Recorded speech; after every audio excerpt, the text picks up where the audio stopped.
हे guys, myself Rahul Gupta. स्वागत है आपका मेरे यूट्यूब चैनल पे। तो बेसिकली इस वीडियो में हम बात करेंगे आर्टिकलशिप में जो जो प्रॉब्लम्स होती है उसके बारे में।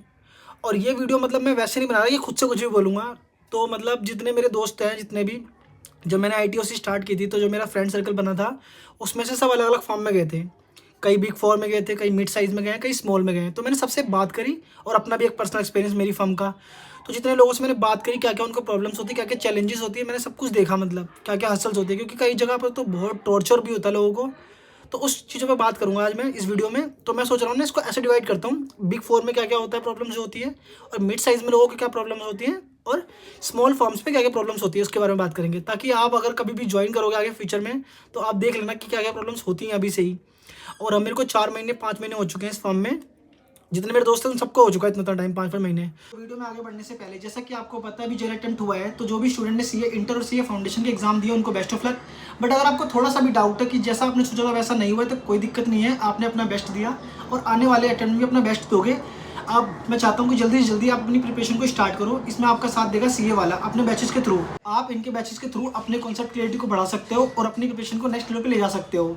इनके रिजल्ट भी बहुत अच्छे आए थे पास्ट में, जैसे कि इंटर में AR1 एंड फाउंडेशन में बहुत सारे स्टूडेंट के 300+ मार्क्स आए थे। इसी रिजल्ट के साथ इन्होंने अपने नाम काफी प्रोमेंट कर लिया है CA इंडस्ट्री में। अगर आप जन 2026 में CA इंटर का पहला अटेम्प्ट देने वाले हैं तो आपके लिए CA इंटर रेगुलर प्रो उद्देश्य रेगुलर जन 26 बैच। एंड अगर आपका अटेम्प्ट CA इंटर में सितंबर 2025 है तो suggest to check out inter fast track regular and pro batches. अगर आप CA फाउंडेशन में सितंबर 2025 अटेम्प्ट देना चाहते हैं तो आपके लिए CA फाउंडेशन संपूर्ण प्रो में सितंबर 2025 बैच। इन बैचेस में मिलेगा PW stop faculties, live and recorded classes with unlimited views, daily test and weekly assignment. If you go for pro batches तो आपको मिलेगी hard copy books for all subject, subjective test series with analysis, access to all upcoming batches. तो इस video के बाद इनके batches को checkout करना बिल्कुल भूलना अगर आप सीरियस प्रिपरेशन को लेकर। Link in description. अगर आप मेरा कोड ER200 यूज करोगे तो आपको मिलेगा एडिशनल डिस्काउंट 200। तो हम स्टार्ट करते हैं बिग 4 से। तो जो मेरी फ्रेंड है बिग 4 में काम करती है, मैंने उससे बात करी और एक दो मेरे और दोस्त हैं उनसे बात करी मैंने बिग 4 में क्या क्या चैलेंजेस वो फेस करते हैं। तो उन्होंने मेरे को जो जो बताया वो बताता हूँ मैं आपको। तो पहली तो ये है कि वो डोमेन में काम करते हैं, ठीक है, उन्हें एक ही चीज़ का एक्सपोजर मिलेगा। वो तो चलो ठीक है, कोई दिक्कत, उनको पता होता है कि हाँ ये चीज़ होने वाली है। और उसके अलावा पता है क्या होता है, उस डोमेन में तो है बट उस डोमेन में भी पूरा काम नहीं करते। जैसे मान लो बड़े बड़े क्लाइंट दे देते हैं, ठीक है, लिस्टेड क्लाइंट है उनके पास, तो वो ऑडिट करने गए, मान लो ऑडिट, तो उनको दे GST चेक करनी है, तो वो पूरी ऑडिट खत्म होने तक सिर्फ GST वाला ही पार्ट करते रहते हैं, ठीक है। तो ये बहुत बड़ी दिक्कत हो जाती है। पर चलो ये तो काम से रिलेटेड है। उसके अलावा मेन है टाइमिंग फैक्टर। बिग 4 में बोलते हैं ना सैटरडे संडे ऑफ है और तुम्हें टाइमिंग से घर पहुंच जाते हो, बट ऐसा नहीं होता।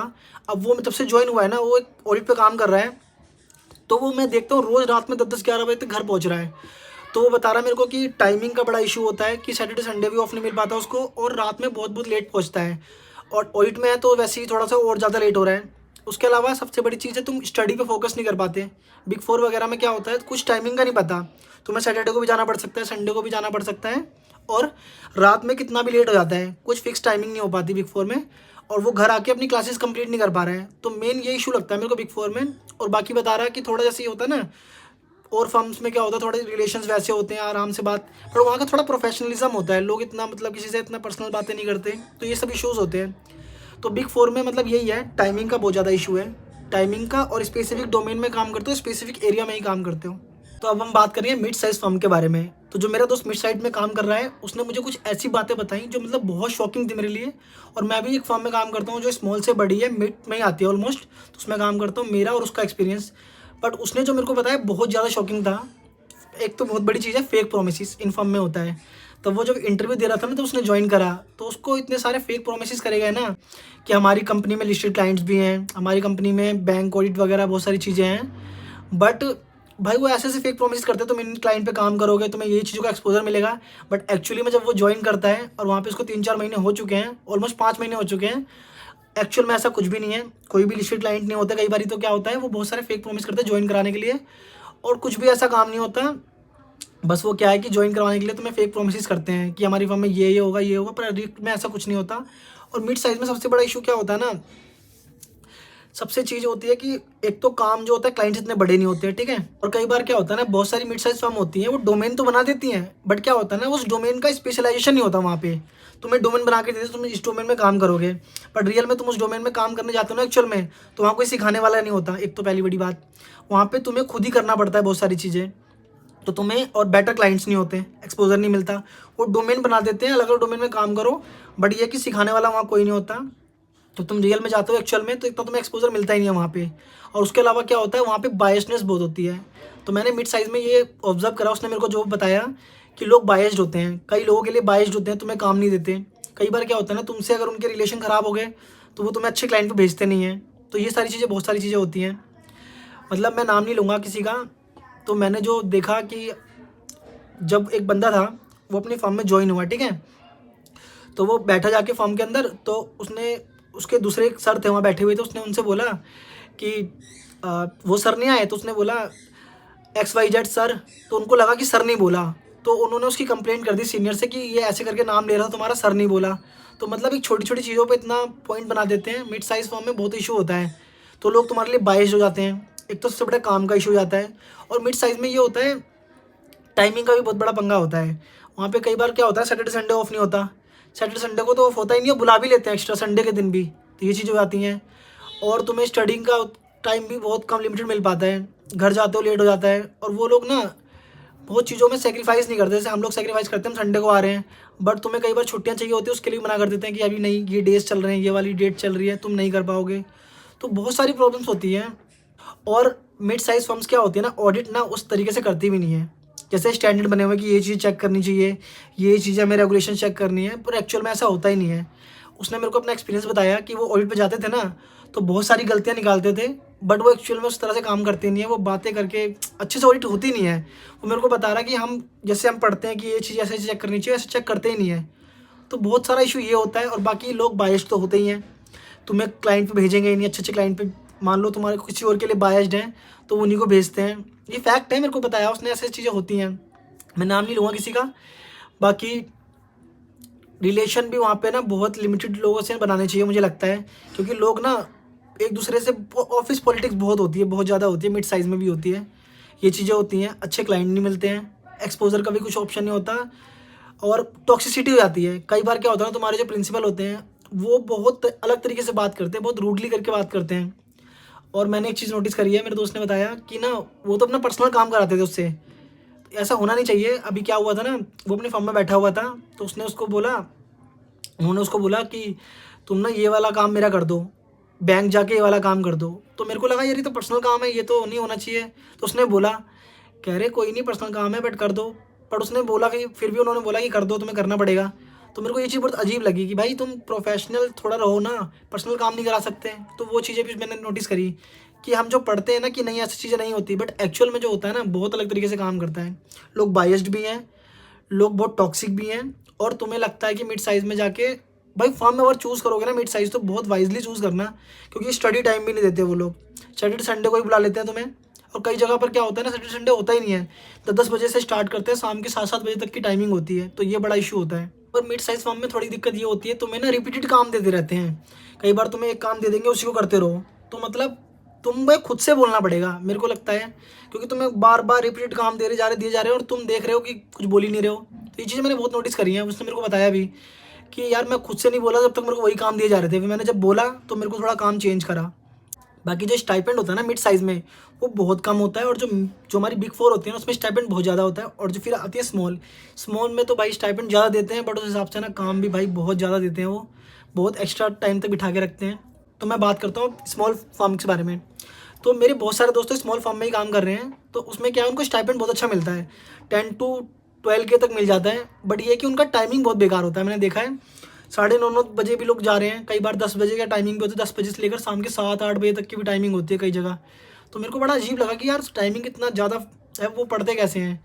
बट ये चीज़ है। और बाकी वहाँ पर क्या होता है ना, स्मॉल फर्म में सबसे बड़ी दिक्कत ये है ना, बिग क्लाइंट होते ही नहीं है, छोटे छोटे क्लाइंट्स होते हैं, और बहुत लिमिटेड काम होता है। GST का काम होता है, TDS का काम होता है, तो वही रिपीटेड काम होता है, ROC वगैरह का काम होता है, ITR फाइलिंग वगैरह होती है, ऑडिट वगैरह बहुत कम होती है, लिमिटेड होती है। तो उन्हें ना उस हिसाब से वो उसी चीज़ों में लगे रह जाते हैं, क्योंकि हर महीने GST आ जाती है, फिर TDS आ जाता है, कभी कुछ आ जाता है, तो छोटी छोटी चीज़ों में लगे रह जाते हैं, तो वो एक्सपोजर मिलता नहीं है। और बाकी उनको फ्री टाइम के लिए भाई वो बुला लेते हैं 10-10 बजे से लेकर शाम को, पीक डेज तो होते ही हैं, 10-10, 11-11 बजे तक बिठा के रख रहे हैं रात में भी, तो बड़ा इशू हो जाता है मुझे लगता है।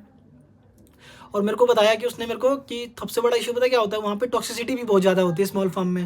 वो बहुत पर्सनल लेवल पर जाके भी बात करने लग जाते हैं, डांट भी देते हैं इतना लेवल पर, जैसे मान लो तुम्हें कुछ समझ नहीं आ रहा, तुम पूछ रहे हो, एक बार पूछोगे ठीक है, दोबारा पूछने लग जाओगे ना कुछ भी, तो डांटने लग जाते हैं। तो यार एक बच्चा जो अगर उससे कुछ नहीं आता तो तुम बताओ ना उसको, बट ऐसा नहीं होता, थोड़ा सा इशू होता है बहुत ज़्यादा। मिड साइज स्मॉल साइज में थोड़ी टॉक्सिसिटी की प्रॉब्लम होती है। लोग ना समझते हैं कि तुम्हें सब कुछ आता है, सिखाना नहीं चाहते, खुद से तुम करो। खुद से कैसे कर लोगे तुम, ये चीज़ें बहुत ज़्यादा होती हैं। वो बहुत तुम्हें डांट देंगे, बहुत पर्सनल लेवल पे भी कई बार कमेंट कर देते हैं। तो मैंने ये ऑब्ज़र्व करा इतनी चीज़ों में कि ना तुम्हें ना अपनी बात बोलनी चाहिए हमेशा। कभी चुप मत रहो, अपनी बात बोलो, बट इस वे में बोलो कि सामने वाले को बुरा भी ना लगे और तुम अपनी बात भी बोल दो। मुझे ये लगता है लोग बायस्ड बहुत ज़्यादा होते हैं फर्म्स के अंदर, स्मॉल और मिड में। और तुम्हें अगर तुम उसके लिए अच्छे नहीं हो सामने वाले के लिए, तो तुम्हें उस लेवल का काम नहीं देते वो लोग, तुम्हें उस जगह भेजते नहीं है। और पर्सनल लेवल पे भी कई चीज़ें रखते हैं वो लोग, तो ये चीज़ थोड़ी ज़्यादा है। बाकी अगर तुम्हें लगे कि बहुत ज़्यादा टॉक्सिसिटी हो रही है तो भाई ज़रूर बोलो। अगर तुम नहीं बोलोगे ना तो उस चीज़ का फ़ायदा उठाते हैं। मैंने एक चीज़ और नोटिस करी है कि जो बंदा बोलता है ना और जो नहीं बोलता उसको बार बार बोलते रहते हैं वही चीज़, क्योंकि उनको पता है वो नहीं बोलता। जो बंदा बोलता है पर सही वे में, तो उसको वो चीज़ें नहीं बोलते। तो अगर तुम्हें लगे मतलब टॉक्सिसिटी हो रही है या तुम्हें प्रॉब्लम हो रही है तो वही फॉर्म चेंज कर लो, ज़रूर चेंज कर लो।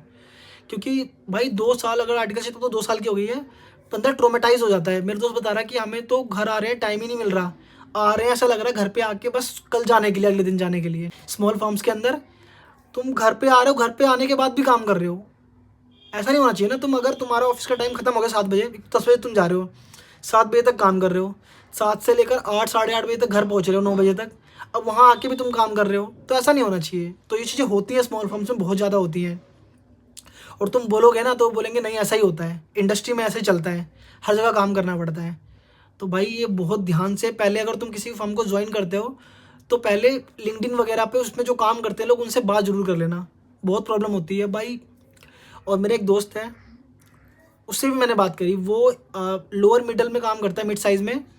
उसके यहाँ मेन इशू जो होता है कि वो काम जो होता है ऑडिट का है उसके वहाँ, बट एक्चुअल में क्या होता है ना, ऑडिट बहुत लिमिटेड क्लाइंट की बात है उनके पास, और उसके अलावा जीएसटी का काम भी है, बट वो अलग डिपार्टमेंट में है। तो जब वो फ्री होता है ना तो उसने बोला कि मेरे को जब मैं फ्री हूँ तो मेरे को जीएसटी का काम सीखने दो, बट ऐसा नहीं करने दिया उन्होंने।